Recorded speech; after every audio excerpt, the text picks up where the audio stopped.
একটা গুণ তো আমাদের ভেতরে নেই। আমরা না আছি সত্যবাদিতার তালিকায়, কথা বলে না কেন? না আছি আমরা দেখে দেখে সাক্ষী দিতে পারবো, কারণ দেখে সাক্ষী দিতে হলে কোরআন আপনাকে জানা লাগবে। কিয়ামতের ময়দানে নূহ নবীর উম্মতকে আল্লাহ যখন হাজির করবেন, তারা তো বলবে যে না, কিসের সাক্ষী আপনি, আমাদের জামানায় তো ছিলেন না। তখন বলা লাগবে না, আমরা ছিলাম না তাতে কি, এমন একটা কিতাব আমরা পেয়েছি যেটা সত্যই সত্য।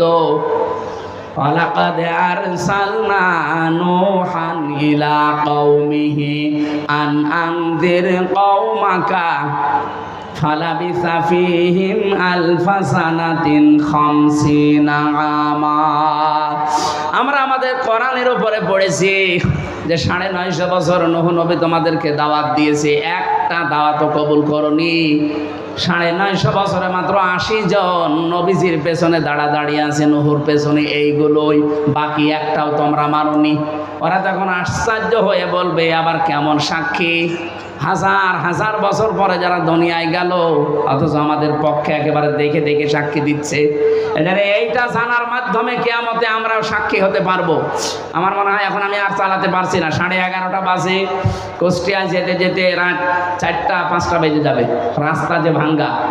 আগামীতে আবার আসলে কথা বলবো 9টা, 8টা, 8:30টায় উঠে এরপরে যতক্ষণ চালাতে পারি চালাবো। আমরা এখন অনেকে এখন ব্যস্ত, চলে যাব বাড়িতে। আল্লাহুম্মা আমিন। লা ইলাহা ইল্লা আনতা সুবহানাকা ইন্নী কুনতু মিনাজ জালিমিন। গভীর রজনী, এখন রাত 11:30 পার হয়ে যাচ্ছে। রব্বুল আলামিন পুরা 5টা তাফসীর আকারে বলতে গেলে বহু সময় দরকার। আমি একটা পয়েন্ট বলেছি, যতটুকুই সাক্ষীর বিষয়ে শুনেছি পরিপূর্ণ সাক্ষীদাতা হিসাবে আমাদেরকে তৈরি করে নাও। এ মাহফিল 2 দিন ব্যাপী এখানে চলছে। আল্লাহ তাআলা যারা এই আয়োজনে আঞ্জাম দিয়েছে, আমার বাবুল ভাই, আসল ভাই সহ যত যুবকেরা এই মাহফিলের জন্য শ্রম দিয়েছে, আসার সময় দেখলাম এটা মনে হচ্ছে জান্নাতের বাগান তারা সাজিয়েছে। নিজেদের বাড়ি ঘরও তারা এত সুন্দর করে সাজায় না। কোরআনের প্রসারের জন্য যারা এত সুন্দর আয়োজনে আঞ্জাম দিয়েছে, এদেরকে কবুল করে নাও রব্বুল আলামিন। দেশটা যখন অন্তত জালেমের হাত থেকে তুমি আমাদেরকে দিয়েছো, এ দেশে তোমার বিধানটাও জারি করে দাও। চর্মচোখে যেন দেখে যেতে পারি 56,000 বর্গ মাইল তোমার কালাম দিয়ে চলছে। আল্লাহ তাআলা আজকের মাহফিলের প্রধান অতিথি, আমাদের অভিভাবক, শ্রদ্ধাভাজন বড় ভাই, সাবেক এমপি জনাব হাবিবুল ইসলাম হাবিব। রব্বুল আলামিন তার জীবনের ভালো কাজগুলো কবুল করো, অন্যায় কাজগুলো মাফ করে দাও, তার মা বাবাকেও ক্ষমা করে দাও। এখানে যত অতিথি বসে আছে, আল্লাহ এদের সম্মান মর্যাদা শুধু দুনিয়া না, উভয় জগতে তুমি বাড়িয়ে দাও।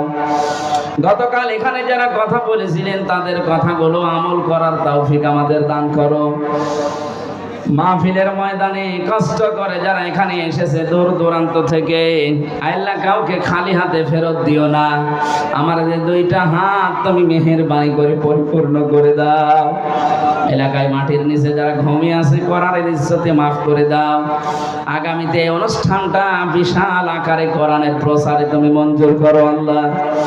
যত মানুষ আমার সাথে অসুস্থ আছে, শেফায়ে কামেলা আজেলা নসিব করো।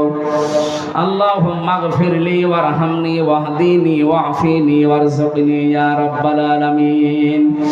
লা ইলাহা ইল্লা আনতা সুবহানাকা ইন্নী কুনতু মিনাজ জালিমিন। মরণ আসলেই যেন আমাদের এই মুখে জারি হয়ে যায় লা ইলাহা ইল্লাল্লাহ মুহাম্মাদুর রাসূলুল্লাহ। আসসালামু আলাইকুম।